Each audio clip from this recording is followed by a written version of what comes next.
Comment reconnaître un charlatan?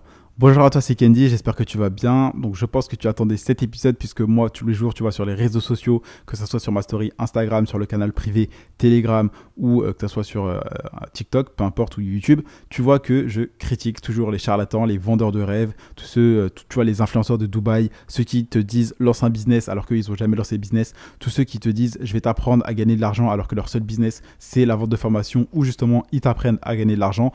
Tout ça pour moi c'est des charlatans et des vendeurs de rêves. Et donc aujourd'hui, très simplement, dans cet épisode, je vais te dire comment est-ce que tu vas faire pour les reconnaître. Donc prends des notes, c'est hyper important. Et comme ça, tu vas pouvoir ne pas oublier cet épisode et pouvoir justement éviter les charlatans. Donc numéro 1, généralement, regarde s'ils ont des résultats. Vraiment des vrais résultats prouvés, chiffrés, pas des Photoshop. Hein. Pas ils t'envoient une vidéo pour te dire j'ai fait ça, mais il n'y a aucune preuve photo ou quoi que ce soit. Est-ce qu'ils ont des résultats? On regarde ça, d'accord? Est-ce que la personne qui te dit qu'elle a fait quelque chose, est-ce qu'elle l'a vraiment fait? Est-ce qu'elle a vraiment des résultats? Est-ce qu'elle a quelque chose pour le prouver? Ensuite, regarde si elle vit vraiment la vie qu'elle te dit. Est-ce que cette personne vraiment vit ce qu'elle te dit? Ou est-ce qu'elle te dit de faire un truc, mais elle-même ne le fait pas? D'accord? Donc, est-ce qu'ils appliquent ce qu'ils enseignent? Pose-toi cette question quand tu vois plusieurs personnes qui te donnent des conseils. Est-ce qu'ils gagnent de l'argent avec ce qu'ils me disent? Est-ce qu'ils font aussi? Et est-ce qu'ils gagnent? Est-ce qu'ils appliquent vraiment ce qu'ils disent?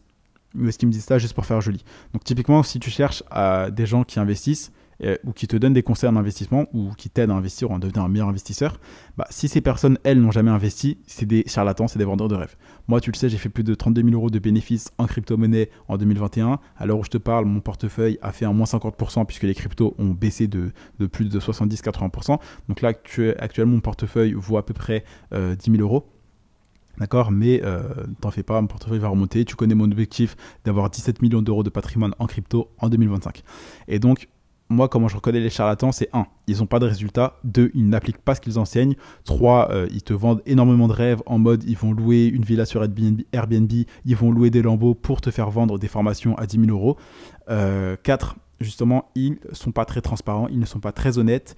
Généralement, ils n'ont pas trop de valeur. Tu vois qu'ils traînent avec des gens un petit peu bizarres.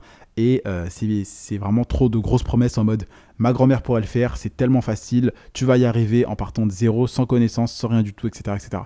Bref, trop de fausses promesses, aucun résultat, ils n'appliquent jamais ce qu'ils enseignent, donc ça c'est des charlatans. Moi personnellement c'est comme ça que je les reconnais, ils te prennent vraiment pour un con généralement. Ils essayent de te vendre n'importe quoi, beaucoup de poudre aux yeux, ils t'expliquent pas les choses clairement. Moi c'est comme ça que je reconnais un charlatan. Donc typiquement si je vois quelqu'un qui me dit je vais t'apprendre à lancer ton business mais qui lui n'a pas de business, c'est un charlatan. Si quelqu'un te dit je vais t'apprendre à investir mais il n'a jamais investi 1 euro, c'est un charlatan. Si quelqu'un te dit je vais t'apprendre à devenir libre financièrement mais qu'il est salarié, qu'il n'a jamais lancé de business, qu'il n'a jamais investi ou gagné 1 euro, c'est un charlatan. Okay, donc tout ce genre de personnes, supprime-les des réseaux sociaux. Toutes les personnes qui ne te prouvent pas leurs résultats, qui n'ont pas de résultats, qui n'ont pas de témoignages de clients par exemple, de certains trucs comme ça, supprime-les tout simplement. Okay, parce que ils te disent qu'ils vont t'apprendre un truc que eux-mêmes n'ont jamais fait. C'est comme tous ceux qui te parlent de la bourse, que tu vas devenir millionnaire avec la bourse en investissant jusqu'à tes 67 ans, alors que eux n'ont pas 67 ans, ils ont à peine la vingtaine. Donc eux c'est des charlatans très simplement. Donc les charlatans ça va t'empêcher d'avancer et tu vas croire que justement c'est pas possible de devenir libre financièrement parce qu'en fait tu verras que dans la création de contenu tu as des bons et des mauvais créateurs. Par exemple tu as les mauvais créateurs qui vont te vendre beaucoup de rêves, te faire miroiter villas, monts et merveilles, etc. Et tu as les bons créateurs qui sont transparents avec toi, honnêtes à 100%, qui ont les mêmes valeurs que toi, qui ont vraiment des résultats, qui vivent vraiment de ce qu'ils enseignent. Par exemple moi. Et tu as beaucoup de vendeurs de rêves que tu verras sur les réseaux sociaux qui vont te faire croire tu peux gagner 4 millions d'euros en 2 semaines sans rien faire, sans aucune compétence, même ma grand-mère pourrait le faire. Je pense que tu vois ce genre de mec qui se traîne avec une villa, une Lambeau, un tableau blanc, etc. etc. Bref, eux, c'est des vendeurs de rêves, des charlatans. Ils n'ont pas de résultats, ils n'appliquent pas ce qu'ils enseignent, ils ne sont pas transparents à 100%.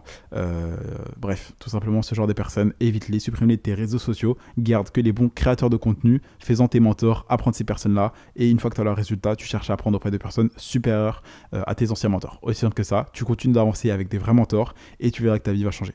Donc si cet épisode t'a plu, je t'invite à me laisser un avis sur cet épisode du podcast. Tu peux également t'abonner, donc active la cloche des notifications. N'hésite pas à jeter un œil sur les liens qui sont dans la description. C'était tout pour cet épisode, c'était Kendy et je te dis à demain pour un prochain contenu rempli de valeur.